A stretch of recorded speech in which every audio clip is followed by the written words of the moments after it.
여러분 혹시 저의 목소리가 어떠신지 모르겠습니다.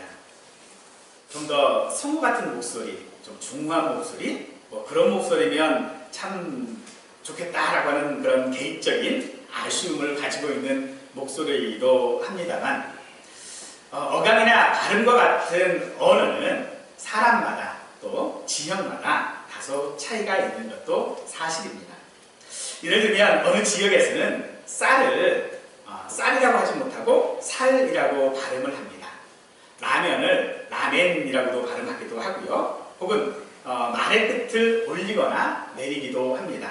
저희 경우는 좀 말 끝을 올리는 경향들이 좀 있지요. 하지만 지역이나 사람에 따르는 이런 차이는 사람이 살아가는 데에 사실 근본적인 문제가 되어지지 않습니다.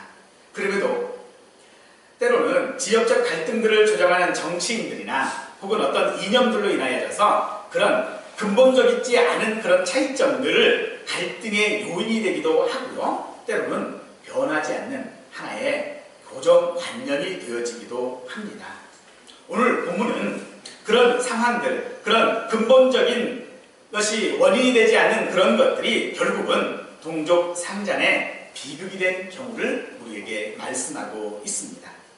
이따가 암몬 사람들과의 전쟁에서 승리하고 딸을 번제물로 희생시킨 지 얼마 되었지 않아서 새로운 위기가 그에게 찾아오지요.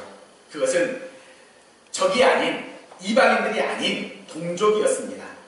이 사건은 당시 이스라엘의 연합체가 얼마나 흔들렸으며 또 이따가 그의 사사로서의 위치가 얼마나 불안정했는지를 우리에게 보여주고 있는 사건입니다.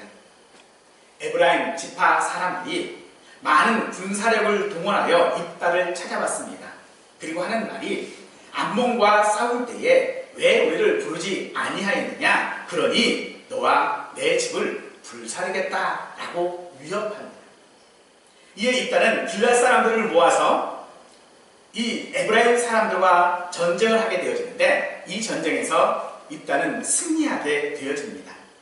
그리고 도망치는 에브라임 사람들을 요단강 나루턱에서 기다렸다가 그들을 쉿볼레라고 발음하게 하고 혹은 그 발음을 제대로 하지 못하고 쉿볼레라고 발음을 하게 되어지면 그 사람들을 에브라임 사람들이다 라고 생각을 해서 죽였는데 그 숫자가 자그마치 42,000명입니다. 이 쉿볼레라고 하는 이 말은요, 곡식의 이삭을 말하는 뜻입니다. 곡식의 이삭을 쉿볼레라고 이야기를 하는데 그것이 지역마다 조금의 발음 차이를 아마도 가지고 있었던 모양이에요. 그런데 이 에브라임 사람들은 이 쌀을 쌍시옷 발음을 하지 못하고 시옷 발음을 하는 것처럼 이 사람들도 아마도 이 비읍 발음을 제대로 하지 못했던 모양이에요. 그래서 이 비읍 발음이 제대로 나지 못해서 금방 어느 지역 사람인지가 금방 표가 났던 것 같습니다. 그러나 이 동족 산잔의 비극에서 승리한 입다이기는 합니다만은 사실 이 입다는요, 이 전쟁에서의 승리를 통하여져서 얻은 것이 아무것도 없습니다. 하나님께서 주신 그 암몬과의 전쟁에서의 승리를 바르게 이해하지 못했던 입다이고 또 공동체로서 그 의무를 저버린 에브라임의 몰락은 사실 도리를 저버린 자의 결과가 무엇인지를 우리에게 보여주고 있는 것이지요. 그럼에도 성경은 이 입다를 사사라고 기록하고 있고 또 이런 비극을 우리에게 기록하고 있는 것은 우리도 도리를 아는 자가 되기를 원하신다라는 것입니다. 그러므로 그 도리가 무엇인지를 이 시간 함께 생각해 보도록 하겠습니다. 사람이 어떤 입장에서 마땅히 행해야 할 바른 길을 우리는 도리라고 합니다. 즉 본성대로 하지 않고 바른 길을 선택하는 것을 우리는 도리라고 이야기를 하는 것이지요. 일단은 하나님의 은혜로 암몬을 물리칠 수 있었습니다. 또 에브라임 지파 역시 암몬의 압제 가운데 있었기 때문에 암몬을 이긴 입다는 길앗에서 뿐만 아니라 그들 에브라임에게도 사사여야만 했습니다.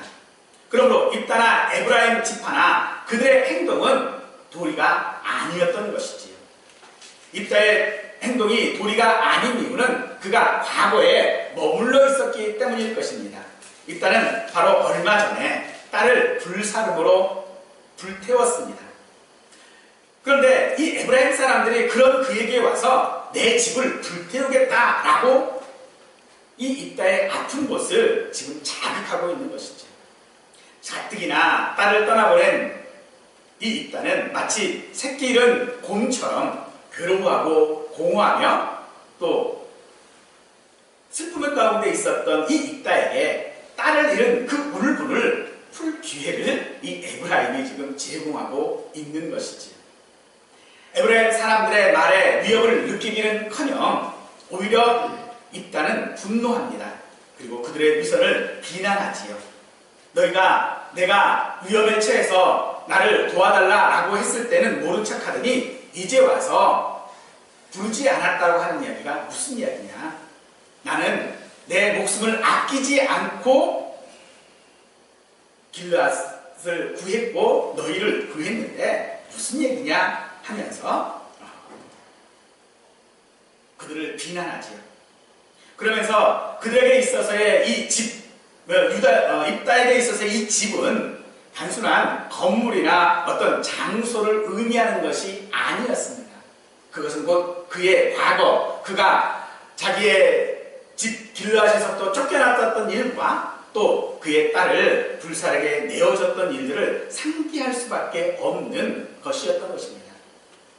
이런 입다의 행동은 충분히 이해하지만은 하나님께서는 오늘 그의 행동이 너무 과한 행동이다, 오버액션이었다라고 말씀하고 있는 것이지요.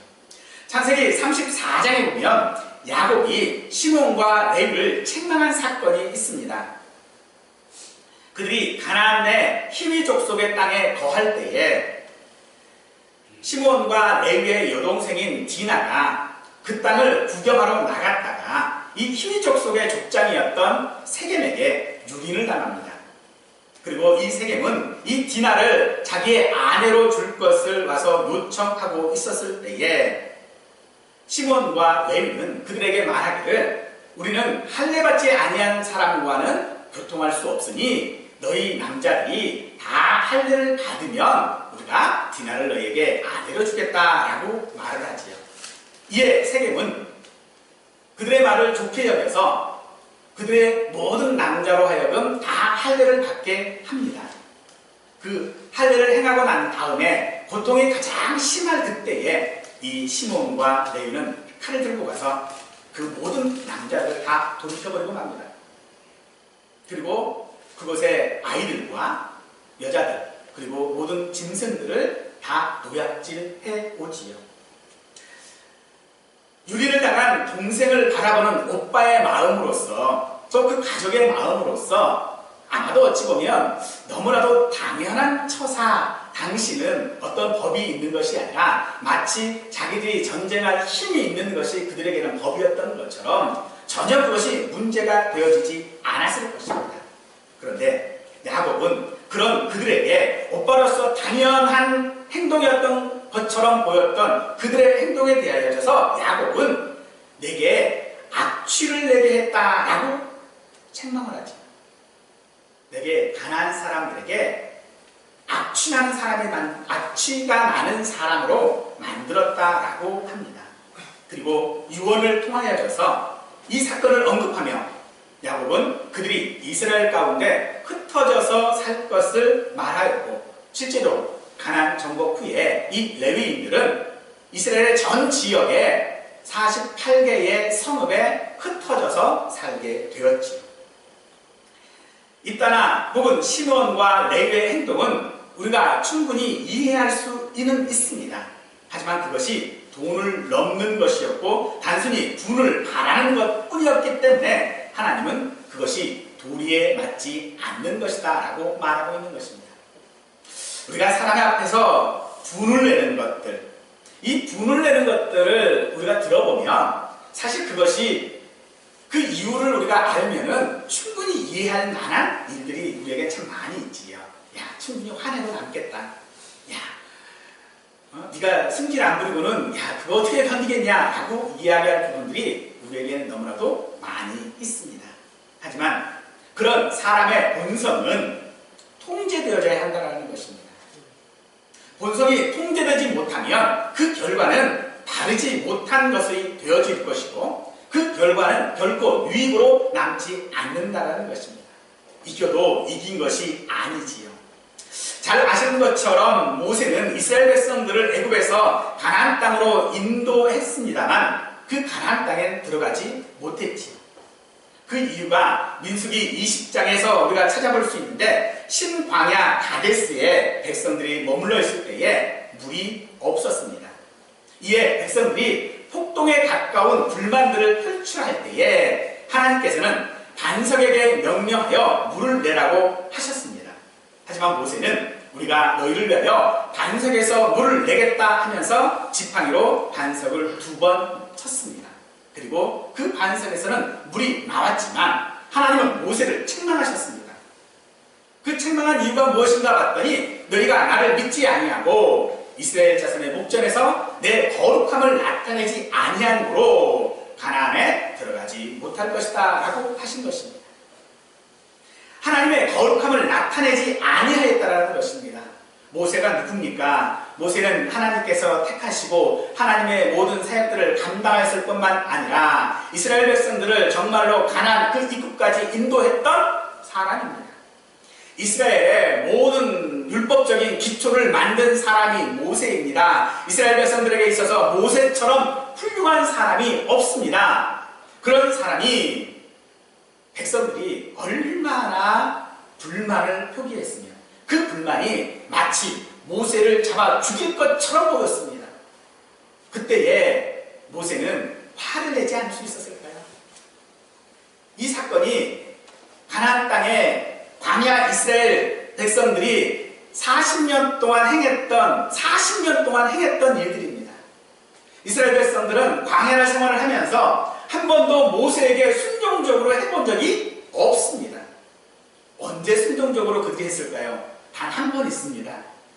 아론에게 자기의 귀걸이들, 팔찌들 그런 거 다 내어놓고 우상 만들 때에 금송아지 우상 만들 때에는 순종적으로 자원하여서 그들이 했는데 그 외에는요 이 모세의 말을 순종한 적이 별로 없습니다. 늘 모세에게 와서 불평했지요. 이것도 없습니다. 저것도 없습니다. 왜 이럽니까? 왜 저럽니까? 차라리 우리를 이 광야에서 죽이려고 우리를 광야로 인도했습니까? 광야 간 것이 모세의 잘못인가요? 그들이 하나님 앞에 불순종했기 때문에 그 불순종의 결과로 인하여 그들이 광야 40년 동안을 허비했는데 그 모든 책임들을 지금 그들은 모세에게 돌리고 있지요. 그러니 이 모세가 화나지 않을 방법이 있나요? 그렇다고 모세가 많은 것들을 했으니까 그저 화 조금 내면서 그저 바위 그냥 툭툭 친 것밖에 없는데 하나님은 그것을 거룩함을 나타내지 아니한 것이다 라고 말씀하고 있다는 것입니다. 이 거룩함을 나타내지 못했던 것이다 라고 이야기하시는 것은 결국은 오늘 우리에게는 믿음을 나타내지 못하는 모습을 말씀하고 있는 것이지요. 주님께서는 오늘 우리들에게 이런 말씀을 하셨지요. 너희는 그리스도의 편지니라. 너희는 그리스도의 향기니라 라고 말씀을 하셨는데 오늘 우리가 그리스도의 편지와 향기가 되지 못하고 오늘 우리도 우리의 그 믿음의 도리를 다하지 못한다면 오늘 우리는 악취를 만드는 것과 같다라는 것입니다. 우리가 그런 이야기를 사람들끼리 하지요. 야, 얼굴에 먹칠하지 말아라. 부모의 얼굴에 내 얼굴에 먹칠하지 말아라 라는 이야기를 하지요. 그 얘기가 무슨 얘기입니까? 그 얘기는요 다른 것 아닙니다. 도리를 다하지 못했다는 것이지요. 그러므로 오늘 우리가 도리를 다한다라고 하는 이야기는 그것은 곧 하나님의 그 거룩함을 드러내는 것입니다. 하나님의 거룩함을 드러내지 못하면 그것은 도리를 다하지 못한 것이요 하나님께서 우리에게 약속하신 것들을 우리가 다 얻지 못하는 문제가 발생한다는 것입니다. 본서로 우리의 그 본성이라고 하는 것들을 우리가 다른 말로 한다면 욕구라고 우리가 얘기해 볼 수 있을 것입니다. 우리 사람들에게는 기본적인 욕구가 있습니다. 그 욕구들이 해결되지 못하면 여러 가지 문제들이 발생한다는 것은 누구나도 잘 아는 이야기입니다. 그러나 도리를 아는 사람은 도리가 무엇인지를 알고 그 도리대로 행하는 사람은 결코 그 욕구에 요구대로 자기를 자기를 넘겨주지 않습니다. 오히려 그 욕구를 능히 이기기도 남는 것이 분명히 있을 것입니다. 바로 우리의 믿음이 그와 같은 것입니다. 우리의 믿음은 내 스스로가 가지고 있는 본성이나 욕구를 이길 수 있는 것이 되어져야 한다는 것입니다. 우리의 사람의 본성이라고 하는 것, 욕구라고 하는 것 얼마든지 우리는 이해할 수 있을 것입니다. 그러나 그 본성이 하나님의 거룩함을 드러내지 못하는 것은 도리가 아니라는 것입니다. 두 번째로 이 믿음의 공동체로서 동족의 도리를 다하지 못한 에브라임 지파에 대하여 우리가 한번 생각해 볼 때에 이 에브라임 지파의 행동은요, 사실 상식적으로 이해하기가 어렵습니다. 길앗 사람들이 속한 지파는요, 므낫세 지파입니다.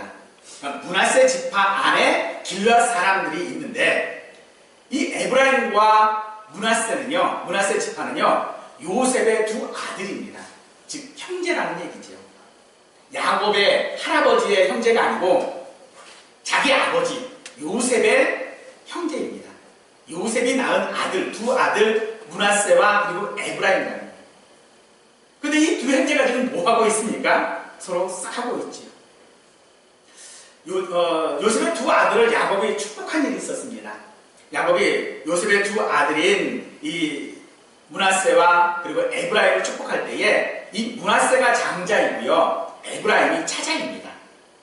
그런데 이 야곱이 축복을 할 때 보니까 손을 엇갈려 축복을 했어요. 즉 오른손이 에브라임에게 향하게 하고 왼손이 므낫세를 향하게 했어요. 그리고 축복하는 말도 므낫세도 잘 될 것이지만 차자인 에브라임은 므낫세보다 배로 잘 될 것이다 라고 하는 축복을 합니다. 거기에 이 가나안 땅을 최종적으로 있게 만들었던 이 여호수아 역시도 에브라임 지파 사람이에요. 그러니 이 에브라임에게는요, 특별히 어떤 그 특권 의식이 있습니다. 야, 너희가 우리 아버지 요셉 아니었으면 너희가 살았겠냐? 야, 너희가 여호수아 아니면 이 가나안 땅을 정복했겠느냐? 라고 이야기를 하죠. 그러면서 그런 특권 의식 가운데에 이 에브라임 지파는요, 땅을 분배받을 때에도 하나님께서는 이 이스라엘의 지역들을 12조각으로 나누셨어요. 그리고 12조각을 다 나눈 다음에 다 제비를 뽑았거든요. 제비 뽑아서 그 제비 뽑힌 대로 땅들을 분배를 해 주었는데 에브라임은 그런 이야기를 해요. 야, 다 한 개씩만 주고 왜 우리도 똑같이 한 개를 주느냐? 그러면 2개를 받아야 되겠다라고 이야기를 하죠. 왜 그들이 2개를 받아야 되겠다라고 이야기를 할까요?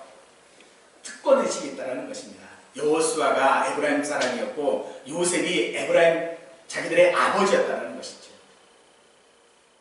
그래서 그들은 그런 특권의식 가운데에 근거 없는 우월감들 가운데 평소에 이 길앗 사람들을 얕보았던 모양입니다.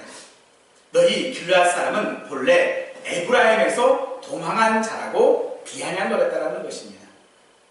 이들 사이에 어떤 성경에 기록되지 않은 전쟁이 있어서 그 전쟁에 패배한 길앗 사람들이 도망했는지는 알 수 없습니다. 그냥 단순히 어떤 말들로 인하여져서 얕잡아보는 말일 수도 있을 것입니다. 이유야 무엇이든 이스라엘 민족으로서 또 한 아버지의 형제로서 그들은 바른 행동이 아니었다는 것이죠. 더군다나 너와 내 집을 불사르겠다라고 했을 때 그 집은 단순히 이따의 집만을 말하는 것이 아니라 길르앗 사람들 전체를 말하는 것이었습니다. 실제로 그런 의도도 이들이 아마도 있었던 모양입니다. 이 사건으로 죽은 에브라임 사람들이 42,000명이라고 하는데 그들이 가나안 땅에 들어오기 직전 마지막으로 인구조사를 한 적이 있었는데 그때에 이 에브라임의 장정들이 32,000명이었습니다. 그러니 대부분의 장정이 이 전쟁으로 말미암아 죽었다는 얘기가 되어지는데 그렇다면 이 에브라임 사람들이 이 길앗 사람들을 치기 위해서 불사르기 위해서 말만 한 것이 아니라 실질적으로 행동으로 42,000명이 그들에게 왔다는 얘기죠. 대단한 숫자가 온 거죠. 결국은 이 에브라임 지파는 자기들의 형제로서의 도리가 아닌 행동들로 인하여져서 심각한 타격을 입을 수밖에 없었습니다. 에브라임 사람들은 실질적으로 기드온 때도 그랬었지요. 기드온이 승리를 했을 때에 왜 우리를 부르지 않았느냐라고 하면서 그들에게 자기들의 특권들을 요구했을 때에 사실 기드온은요 그냥 납작 엎드려서 그들을 지켜 세워주었었지요. 그리고 전쟁의 모든 공로들을 그들에게 돌렸고 심지어 그들이 가지고 있었던 여러 가지 어떤 탈취물도 함께 나누었습니다. 그런데 사실 이 입다는 그런 성격의 사람이 아니잖아요. 그는 장류들과 함께 어울렸던 사람, 용병이거든요. 결국은 승질이 그 본성이 그냥 쉽게 어떤 일들을 넘어가는 사람이 아니다라고 하는 것을 우리가 분명히 알 수 있습니다. 그런 사람들 가운데서 이 에브라임 사람들이 와서 심지어 그냥 왜 그랬냐라고 따지는 것도 아니고 군사력을 불러 모아서 불사르겠다라고 했으니 그들의 여러 가지 것들이 결코 옳은 것은 아니었을 것입니다.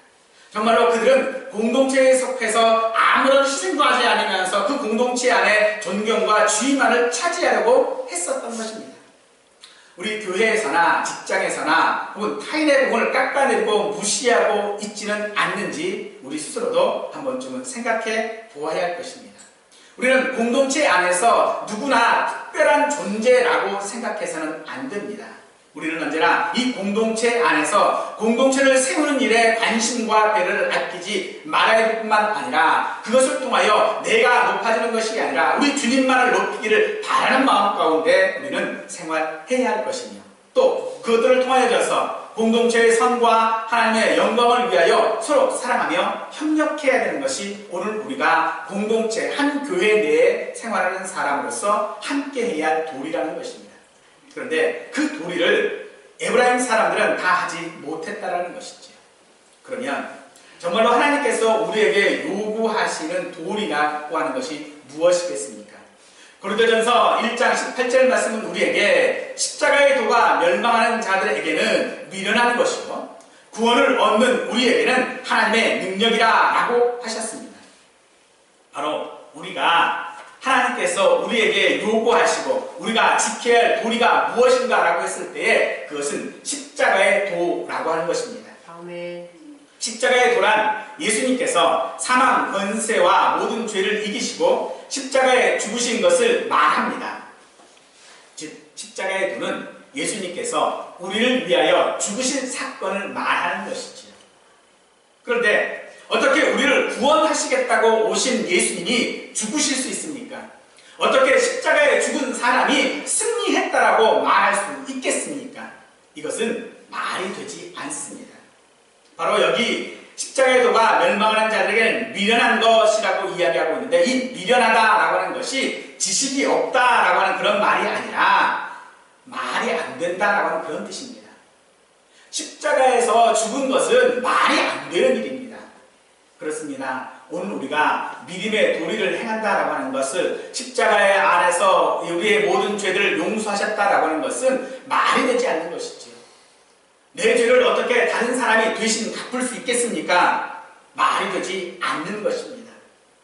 그런데 그 말이 되지 않는 것이 우리에게 지식으로 다가온다면 우리에게 지식으로만 다가온다면 그것은 결코 미련한 것, 이해되지 않는 것, 말이 되지 않는 것일 수밖에 없습니다. 그래서 성경은 우리에게 그것을 이해하라고 하는 것이 아니고 믿으라라고 말하고 있는 것입니다. 즉 우리가 하나님 앞에 행해야 할 도리들은 내가 해야 될 행동들을 말하고 있는 것이 아니라 내가 믿어야 할 바가 무엇인지를 우리에게 말하는 것입니다. 아멘. 내가 그 십자가의 도, 예수님께서 나를 위하여 죽으신 그 도를 믿는 것이 오늘 우리가 믿는 자로서의 도리라는 것입니다. 아멘. 그것을 믿지 아니하고 내 공로로 내 것으로 무엇을 만들려고 하면 결코 그것은 우리에게 유익이 되지 않는다라는 것이지. 십자가의 도는 피조물인 우리로서는 참으로 이해하기 어려운 것입니다. 아니 이해할 수도 없는 것입니다. 그러므로 사랑하는 성도 여러분 믿으시기 바랍니다. 그것을 믿을 때 그것이 하나님의 능력이 되어 우리 가운데 나타날 줄 믿고, 그것이 하나님의 능력이 되어 우리를 구원의 반열 가운데에 저 천국의 소망 가운데에 우리를 있게 하실 줄로 믿습니다. 우리 모두가 인정하는 그런 어떤 성공한 인생들을 우리는 살고 싶어하고 또 우리는 노력도 합니다.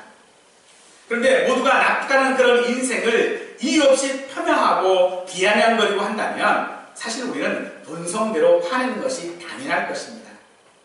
그것은 바로 우리 안에 죄성이 있기 때문입니다. 즉 우리가 본성대로 하는 이유는 무엇입니까? 왜 우리의 그 억울함을 자꾸 호소합니까? 그것은 우리 안에요 죄성이라고 하는 것이 있기 때문이라는 것입니다. 그 죄성은 우리로 마땅한 도리를 행하지 못하도록 만들기도 하는 것입니다. 왜 십자가에 죽으신 그 죽으심이 내가 믿어지지 않습니까? 내 안에 있는 죄성 때문이라는 것입니다. 여러분, 이 죄성을 우리는 마땅히 인정해야 할 줄로 믿습니다. 그래서 오늘 우리의 성공한 인생들이 무엇인지를 알 때에 그 성공이 다른 사람들을 발 아래 두는 것이 성공이 아니며 말싸움에서 소리쳐서 이기는 것이 승리가 아니고 다른 사람보다 잘 살거나 지식이 더 있거나 좀 더 건강한 거나 한 것이 승리가 아니라는 것입니다. 아니 그것들을 추구하고 그것들이 믿음인 양 착각하는 것 역시도 우리가 행해야 할 도리가 아니다라고 말씀하시는 것입니다. 믿음도 마찬가지입니다. 성경의 지식을 가지고 우리는 믿음이라고 말하고 있지 않습니다. 기도하는 습관이나 혹은 응답받는 횟수를 가지고 믿음이라고 하지 않고요. 교양 있는 말투나 듣기 좋은 목소리가 우리의 믿음이라고 하는 것이 아닙니다. 또 그렇게 하는 것이 도리도 아니고 본질도 아닙니다. 사랑하는 성도 여러분, 우리가 본질이 아닌 것들, 우리의 본성대로 하는 그런 것들을 성경은 그것을 교만이라고 말하고 있습니다. 잠언 16장 18절 말씀은 우리에게 교만은 패망의 선봉이요 거만한 마음은 넘어짐의 앞장이니라 라고 우리에게 말씀해 주고 있습니다. 성경은 교만은 패망의 선봉이라고 말씀하고 있습니다. 이 패망에 앞서 교만이 오고 교만의 필연적인 결과는 곧 패망이라는 그런 뜻입니다. 그러므로 사랑하는 성도 여러분, 우리 안에 교만한 그런 본성이 있지 않기를 간절히 원합니다. 아니, 교만한 그 본성, 그 죄성이 우리 속에는 늘 있을 것입니다. 그러나 그것을 여러분의 믿음으로 말미암아 이기실 수 있기를 원합니다. 아멘. 내가 가지고 있었던 다른 사람보다 잘났던 것들, 그것을 우리 마음에는요 늘 있기 마련입니다. 우리 사람이 초심을 잃는다라고 이야기를 하지요. 무엇이 초심입니까? 처음에 가졌던 마음 아니겠습니까? 처음에 가졌던 마음이 무엇입니까? 자기를 위하기보다는요 다른 사람을 위하는 마음이 더 큽니다. 왜 의사가 되려고 합니까? 왜 과학자가 되려고 합니까? 왜 가정을 가지려고 합니까? 왜 사랑하십니까? 그 처음 의도는요 너무나도 좋습니다. 그런데 그것이 하나가 쌓이고 두 번을 하고 세 번을 하면요 그래 나중 되면이라고 하는 교만이 우리 속에요 참 넘쳐납니다. 그래서 그 성공한 사람들의 끝을 한번 보십시오. 그 성공한 사람들의 끝을 보면요 거의 대부분의 사람들이 그 교만으로 말미암아 넘어지는 일들이 얼마나 많이 있는지 오늘 우리의 사회 가운데 우리 주변 가운데서도 쉽게 확인해 볼 수 있는 일들 아니겠습니까? 그러므로 사랑하는 성도 여러분, 교만하지 않도록 그 교만이 여러분의 본성이 되지 않도록 주의하시고 그 교만을 여러분의 믿음으로 말미암아 아니 십자가의 아래 그 죄인일 수밖에 없는 그 나의 모습들을 생각하시면서 그 믿음으로 이기실 수 있기를 다시 한번 축원드립니다. 아멘. 세상에는 예수님의 그 십자가의 보혈의 공로가 우리는 너무나도 필요할 때에 그 보혈의 공로들을 우리가 인정하지 못해서는 안 된다는 것이죠. 그 보혈의 공로를 우리가 함께 생각하고 나갈 때에 날마다 생각해야 되는데 그것이 그렇지 못하는 경우들은 사실 우리가 어떤 경우냐면요 옆에 있는 사람들이 부추길 때 그렇습니다. 즉 옆에 있는 사람이요 나의 그 교만한 죄성들을 부추겨요. 마치 입다에게 불살르겠다, 딸을 그 불살랐던 그 아픈 마음을 부추겨서 그의 마음을 분노케 했던 것처럼 자꾸 우리를 부추기는 경우들이 있거든요. 그러므로 다시 한번 제가 여러분들에게 부탁할 때에 우리 여러분들 우리 스스로의 죄성을 다스리는 것도 우리에게도 필요하겠지만요, 또 하나 다른 사람의 죄성을 부추기지 않기를 원합니다. 다른 사람이 교만하지 않도록 옆에서 부추기지 마시고, 다른 사람이 불같은 화를 내는 것을 부추기지 마시고, 다른 사람과 싸워 이기겠다고 그 사람을 자극하지 않기를 간절히 축원드립니다. 우리 사이에는 그런 일들이 얼마든지 있을 수 있으나, 아니 얼마든지 이해해 볼 수는 있겠으나 결코 그것이 우리가 믿는 자로서의 도리는 아니라는 것입니다. 얼마 전에 그 대보름 행사를 하는 어떤 지방에서 그 쌓아놓은 그 집덩이에다가 불을 붙이다가 그냥 그것이 빵 하고 터져버린 적이 있습니다. 그래서 몇 사람이 다치기도 했다고 그러는데, 행사를 하는 이 주최 측에서는 미리 이제 잘 붙으라고 아마 거기에다가 어떤 인화성 물질을 아마 뿌려놓은 모양이에요. 근데 거기에서 유증기가 이제 발생을 해가지고 유증기가 이렇게 이제 떠 있는 상태에서 갖다가 이제 불을 딱 대니까는 그냥 뻥 터져버리는 거죠. 우리의 어떤 그 죄성을 부추긴다라고 하는 것이 사실 그렇습니다. 사실 겉으로 보기에는요 아무 문제가 없는 것 같아요. 그런데 뭐 별거 아닌 말 하나에 빵 터져버리는 경우들이 우리 주변에 많이 있는 거 아시지요? 우리가 부부싸움을 할 때에 가장 많은 경우가 뭐예요? 정말로 큰일이 있어서 부부싸움이 커집니까? 아니요, 그렇지 않습니다. 대부분이요 아주 작은 말 하나 때문에 그냥 말이 커져가지고 부부싸움이 되는 경우들이 더 많고요. 누구랑 다투는 경우도 그래요. 다투는 경우도 보면은요 대부분 그래요. 큰 말로 막 욕해가지고 하는 거 아니에요. 적은 말 하나가 그 사람의 마음을 폭발시켜버리는 것이죠. 그러므로 오늘 우리의 삶 가운데에 우리를 높이시기도 하시고 낮추기도 하시는 분이 하나님이심을 우리가 믿는다면, 아니 내 모든 죄들을 용서하시고 그 죄들을 위하여 십자가에 죽으신 그 예수님을 내가 인정하고 그 예수님을 믿는 자가 되었다면, 오늘 우리는 그 예수님 앞에 우리의 모든 죄성들을 내려놓는 분들이 되시기를 바랍니다. 그 죄성은 우리의 본질이 결코 아닙니다. 그 죄성은 우리로 교만하게 할 뿐입니다. 그러므로 사랑하는 성도 여러분, 그 십자가의 앞에 우리가 주님을 깨달아서 예수님을 믿는 믿음으로 말미암아 우리의 모든 삶을 살아갈 수 있는 저와 우리 모두가 되시기를 간절히 축원드리겠습니다.